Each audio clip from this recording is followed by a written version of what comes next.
Thank you very much, Presiding Officer. And can I begin by putting on record the best wishes of, I'm sure, the whole Chamber and people across Scotland to His Majesty the King and the Duchess of Rothesay. We wish them both a speedy recovery to good health. Last week, in response to the Horizon scandal, the First Minister said this: "I think the idea of almost a mass exoneration is one that is very worthy of consideration." And in a letter to the Prime Minister just 8 days ago, he said, and I quote, "It is right that normal processes for appeals are set aside." But in a statement this week, the Lord Advocate, his government's top legal adviser, said, and I quote, "In Scotland, there is an established route of appeal in circumstances like this." So Humza Yousaf has said that there should be a blanket exoneration, but the Lord Advocate believes that the current process for appeals shouldn't change, with each case being considered individually. So can the First Minister tell not just Parliament, but crucially all the victims of this scandal, what the position of his government actually is? First Minister. Can I thank Douglas Ross for the question? Can I also associate myself with the remarks and wish a speedy recovery to both King Charles and, of course, the Duchess of Rothesay too. In relation to this issue, let's first and foremost begin by paying tribute once again, not just to Alan Bates, but to those hundreds of sub-postmasters and mistresses right across the United Kingdom that should not have had to wait for an ITV drama in order to see justice, or indeed in order to see compensation. But, of course, it is important that the UK Government has acted. Douglas Ross is right. I wrote to the Prime Minister. I should say I've received a response back from the Prime Minister. The response is a positive one, that he is willing to work on a UK-wide basis. I should say happy to release that response, though I think we're waiting for Number 10 to confirm that they're also happy for us to do so. But that detail in that response does say that the UK Government are willing to work with the Scottish Government in order to look at a UK-wide basis for mass exoneration for those who have been wrongfully convicted. I listened very carefully to what Lord Advocate had to say, both in her statement and indeed in response to questions. She was making the point, of course, that there is a current appeals process through the Scottish Criminal Case Review Commission as well, in order to investigate mass miscarriages of justice. But let me just be clear, so Douglas Ross has no misunderstanding. We support the UK Government looking at legislation for mass exoneration of those who are wrongfully convicted, and we've written to the UK Government, got a positive response back, and we hope that the legislation can apply on a UK-wide basis. Douglas Ross. Well, that doesn't actually clear up the case here in Scotland. Well, the First Minister says it does. But of course, the UK legislation will apply in England and Wales, but this issue is devolved here in Scotland. And we have his top legal officer, who sits in the Scottish Government Cabinet, saying something quite different to the First Minister. Let me quote again from the Lord Advocate on Tuesday.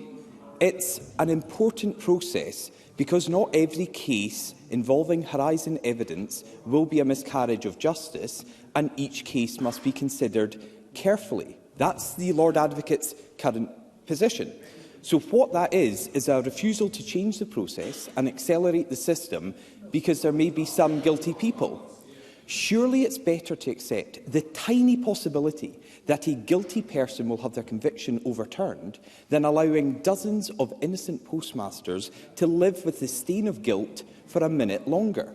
So can I ask the First Minister, what discussions has he had with the Lord Advocate since her statement on Tuesday, and does he agree that these convictions must be quashed as quickly as possible?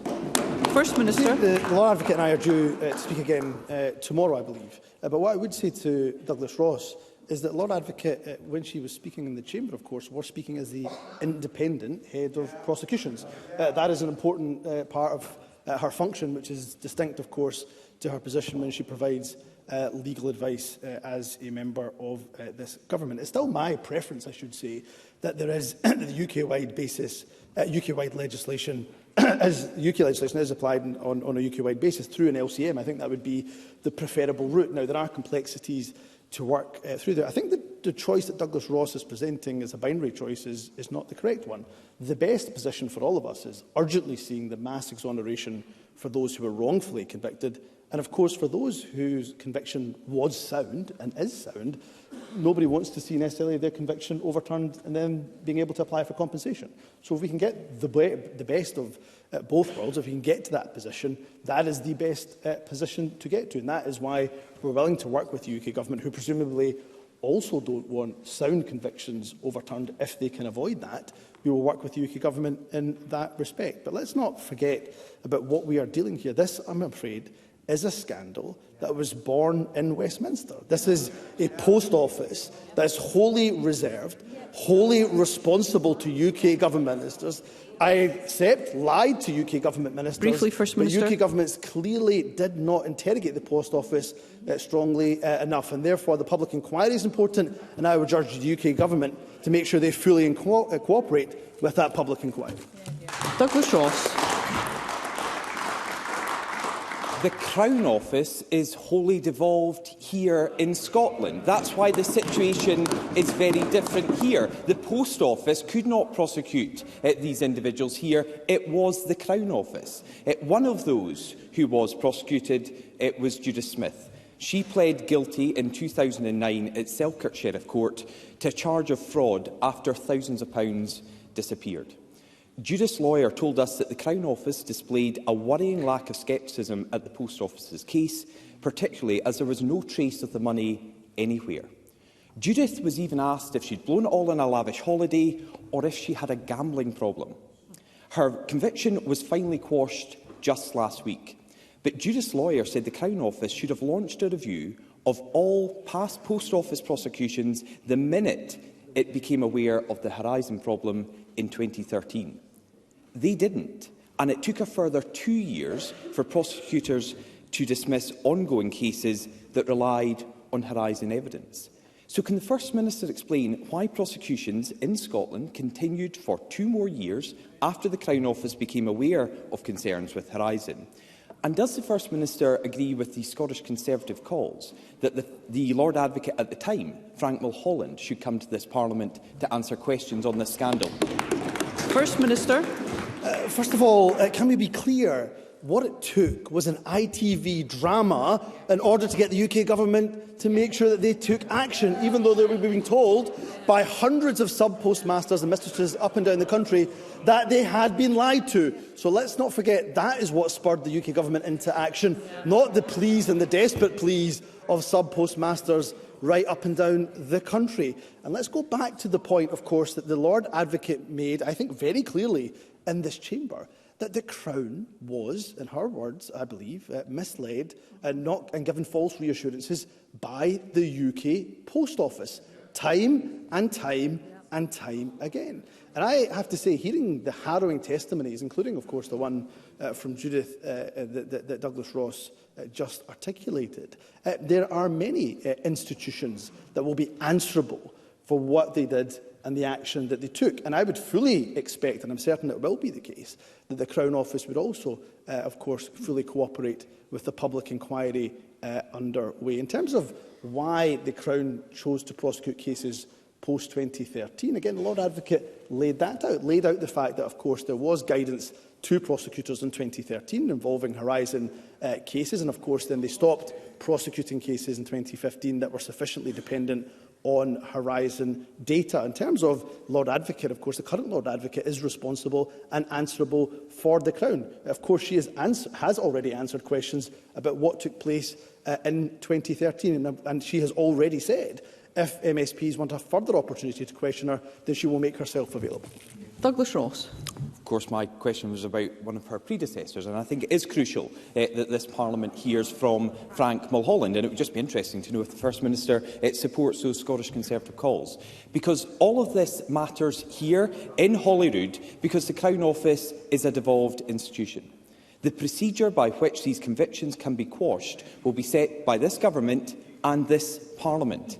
But the process set out by the Lord Advocate could see that taking far, far longer in Scotland than it should. Myra Philp worked with her mum Mary at the Post Office in Auchtermuchty in 2001.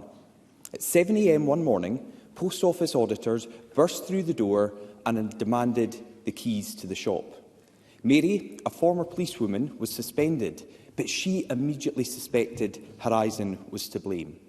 The Post Office, on the other hand, blamed her teenage grandchildren. Auditors accused them of breaking in during the night, overriding the time lock and taking the money. Now, Mary wasn't prosecuted, but she lost her business. She died in 2018, the year before Alan Bates forced the Post Office to admit Horizon was desperately flawed. Myra told us this: "My mum died not knowing she was right." The Lord Advocate is head of the independent judiciary in Scotland, but she is also the chief legal adviser to the Scottish Government and the Cabinet.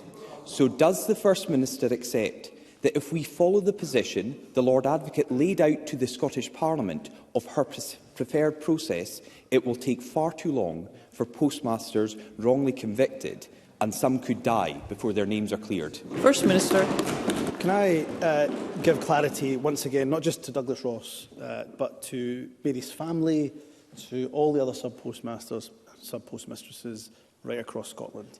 The UK Government last week announced that they were looking to bring forward legislation in the UK Parliament in order for mass exonerations to take place when it comes to wrongful convictions. I have written to the Prime Minister to say we welcome that process. And not only that, as the First Minister, that we'd be willing to work with the UK Government for that legislation to take place and have effect on a UK-wide basis. Now, that could be through an LCM. I should say to Douglas Ross, if an LCM, for whatever reason, the UK Government, if that is not possible, we are already working on contingencies that are in separate Scottish legislation if that is required. I hope not. I think that if there is a possibility for an LCM, that would be the easiest and the quickest route.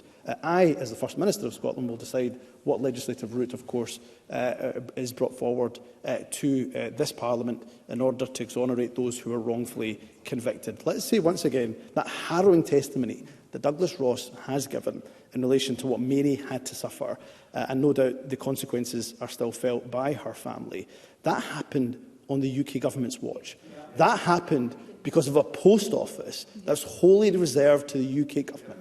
And UK Government ministers of UK-based parties, time after time after time, did not believe sub-postmasters and sub-postmistresses like Mary and others who were being harassed by the Post Office at the time. And they have waited far too long for justice. And let me give an absolute confirmation and assurance to them that we will work with the UK Government and whoever else we need to make sure there is not a single day longer that they have to wait, not just for justice, but for access to compensation. Thank you.